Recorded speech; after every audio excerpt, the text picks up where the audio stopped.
Olá pessoal, tudo bem? Aqui é o Dr. Marcos Sonagli, sou médico ortopedista, especialista em coluna e a gente vai falar hoje sobre o tratamento da hérnia de disco sem cirurgia.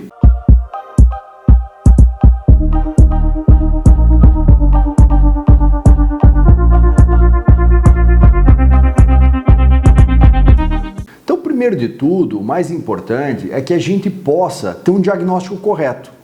Então, nem todo mundo tem hérnia. É muito comum que o paciente venha aqui no consultório e fale: doutor, eu tenho 2, 3, 4 hérnias de disco. E nem sempre é assim.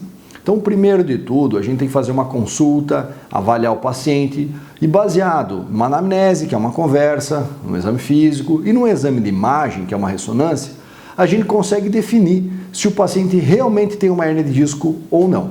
Então, quando a gente começa a avaliar o paciente no nosso consultório, como médico ortopedista, a gente precisa definir 2 parâmetros que vão balizar o nosso tratamento. Primeiro é o grau de dor do paciente. Então, a gente vai ver se o paciente está com uma dor leve, moderada ou grave, e a gente vai tentar deixar uma medicação compatível com o grau de dor. E segundo, e muito importante, é o grau de incapacidade. Ou seja, se o paciente consegue caminhar, se ele consegue sentar, se ele consegue se movimentar. E o mais importante, a gente vai fazer uma análise baseado no exame físico, da função neurológica, da função dos nervos que passam lá na coluna. Como a gente já viu, a hérnia de disco ela pode comprimir o nervo. E o nervo ele vai mandar o comando para a perna de força, de sensibilidade e de dor. Então, se a gente percebe que o grau de força do paciente é um grau que tem uma perda muito pequena, ou uma perda leve, ou uma perda pequena da sensibilidade, a gente sabe que aquele nervo ele está funcionando, porém numa taxa menor. Então, quando a gente percebe que a gente consegue controlar a dor do paciente com a medicação e a inervação está funcionando tudo bem, ou tem uma perda muito pequena, a gente consegue fazer o tratamento sem cirurgia. Quando a gente define, a gente opta por fazer o tratamento sem cirurgia, eu normalmente divido de forma didática para o paciente em 3 etapas. Primeira etapa é o controle da dor.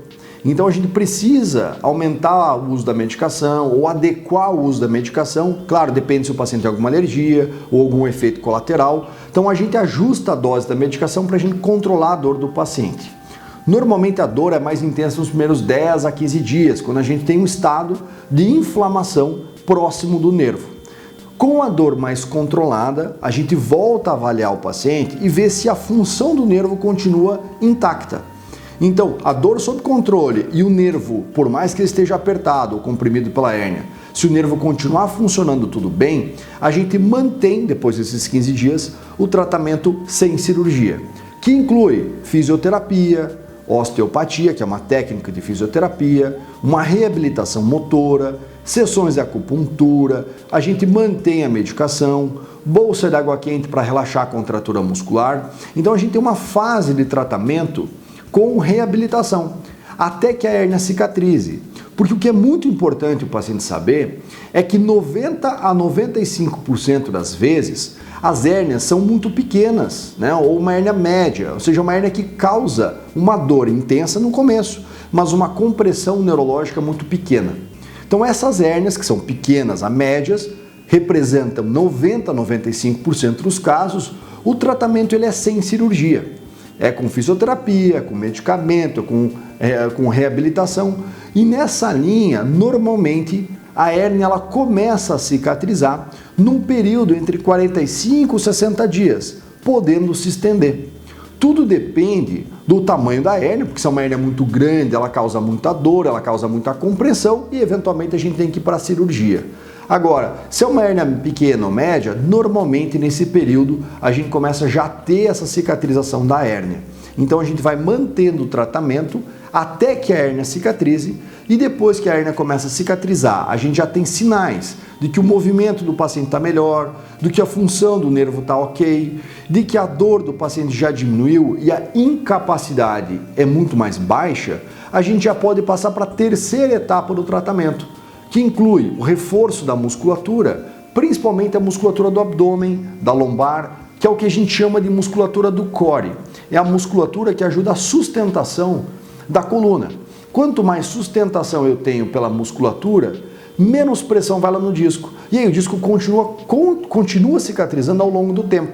Lembrando, a cicatrização inicial vai ocorrer nessa fase dos seus 45, 60, talvez 90 dias, mas ela continua esse disco a estabilizar. É o termo que a gente utiliza. Então, didaticamente, são 3 fases. Fase de dor, que é controle de dor, e para a gente avalia como está o nervo, se a gente mantém o tratamento sem cirurgia ou se a gente muda a estratégia. Segunda fase é uma fase de fisioterapia, de reabilitação, para a gente manter as funções do corpo íntegras, enquanto a hérnia naturalmente cicatriza. E a terceira fase é a fase de a gente reabilitar, a gente reforçar a musculatura, cuidar com a postura, para que a gente não volte a ter uma hérnia novamente, que em torno de 6 a 10% dos pacientes podem ter o que a gente chama de recidiva de hérnia. Então, de forma muito simples, essa é a forma como a gente faz o tratamento sem cirurgia em 95% dos pacientes.